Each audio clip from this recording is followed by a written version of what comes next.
So it's got a pretty cool setup underneath these case rigs. A lot of them had a four-cylinder Cummins.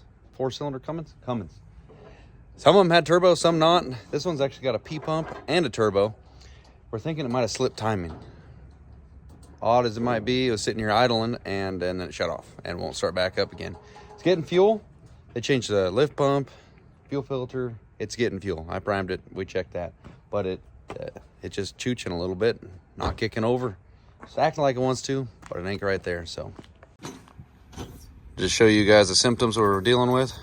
Just gonna turn it over a little bit.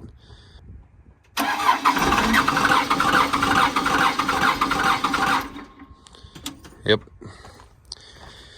So what we need to do is access that right there. Got a nice spot for a barring tool, which we brought. Turn this thing over until we see the little dowel. And then we'll verify with that guy, that plunger up there, which pushes into the cam. I've said this a million times, but it's kind of cool that it's even on the four-cylinder little doggers. Obvious it should be. And we'll see how close it's to time, or if it slipped, or if we got another issue. But we're kind of leaning towards, for some reason, timing slipped. Throttle cable out of the way. Get to this guy. She's got a geyser a little bit on us. You know, hydration. Yep, just like she should be. Normally I'd stick a little camera up there and investigate, but we forgot the camera. So what we're gonna do is double check, make sure our barring tool is gonna do the barring. Oh yeah, she's got, how many hours are on this rig? She's going easy on us. All right, I'm gonna flip this little guy around since we can't see up in there. Show this to everybody. This is how it normally sticks up in there. Flip it around and it's got a little fork. This is how you time it. Back in the day, engineers were like, yeah, let's make it smart and easy. Today, engineers put the starter in the damn bell housing. And we turn it over until we feel it.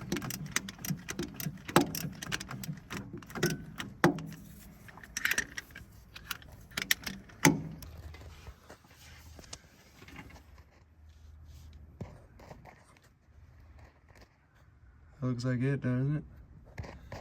Go on.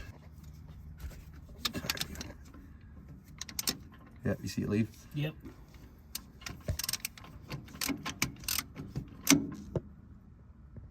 Oh, of course it goes to it. There's a vision right there.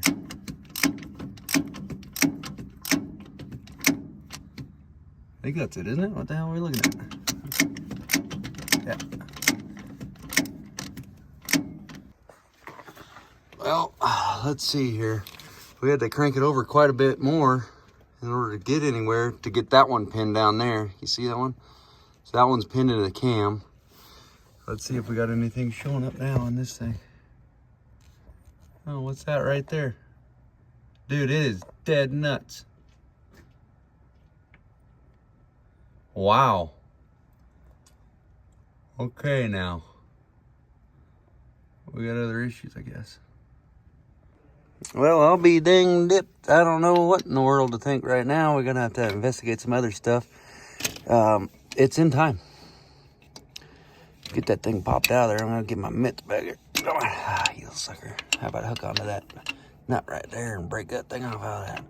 Come on now. Come on. Come on, we're on camera. Act up. Oh, jeez. Okay. Going in. Southpaw. Oh, stuck. All right. Real hand. Gosh. Oh my God. Well, found some stuff that makes sense, and that pulled it right out. He's yelling at somebody. So I hit this guy. That's the in. This is the return. Check ball on that thing, relief valve. If that thing makes enough pressure, it will overcome it and go back to the tank. But if it doesn't hold back pressure, then it won't build up in the system and you won't get nothing. Well, we pulled the fuel filter off. It didn't, I mean, the scribbles on it are kind of faded, so I figured it might be old. Looks nice and clean red in there. There was a guy who didn't understand when I made the, oh, some red fuel came out of my fuel filter on one of the trucks. I was like, that's weird that it's red. He's like, oh, that's for tractors. And I was like, what do you mean? Yeah, that's for off-road use only. Old farmer must have put that in there. I said, must have. Weird. But we ain't getting nothing when we crank the key, pumping into the fuel filter. But the little primer bulb, we're getting something. That thing, what's that feel like? Blow backwards in it. Put your mouth on that little guy and blow backwards. Oh yeah, we got fuel in there. Now suck start it. I'm just kidding. Do that on your own. Okay, so this is the original fuel pump off of it. And it had pretty big shim. And it had a different length rod.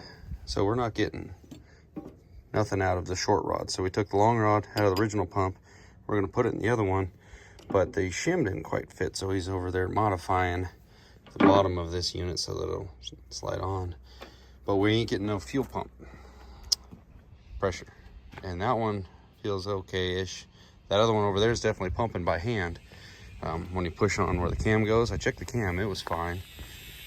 But I don't know if you know these boys, but these are they used to own my place. So everybody still thinks it's this place, but it's not their place anymore. So the longer rod and the spacers, go ahead and crank on it.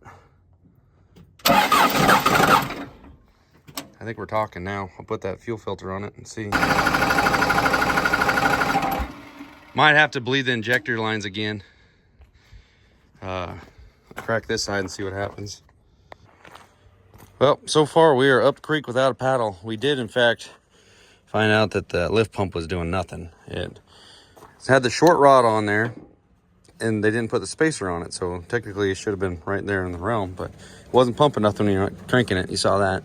But now it's pumping, but we ain't getting nothing, so we hit some gas just to see, and the battery died. Here, let me move this thing quick. Okay, give her some.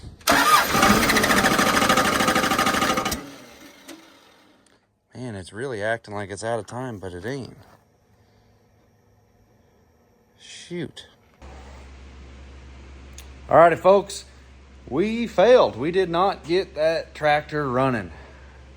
It's a 4BT with P-pump on it. How difficult could it be? I thought it could be the check ball on the return line because, you know, it's got to build system pressure, and if it don't build it, then it don't fire, or it doesn't have enough fuel to get it to fire. It causes hard starts, yada yada. Well, I ordered one of those. Bought several of them off Amazon. Great luck with them. Actually cured a lot of hard starting rigs, but cousin went up there, he threw that on there right in the middle of pouring rain.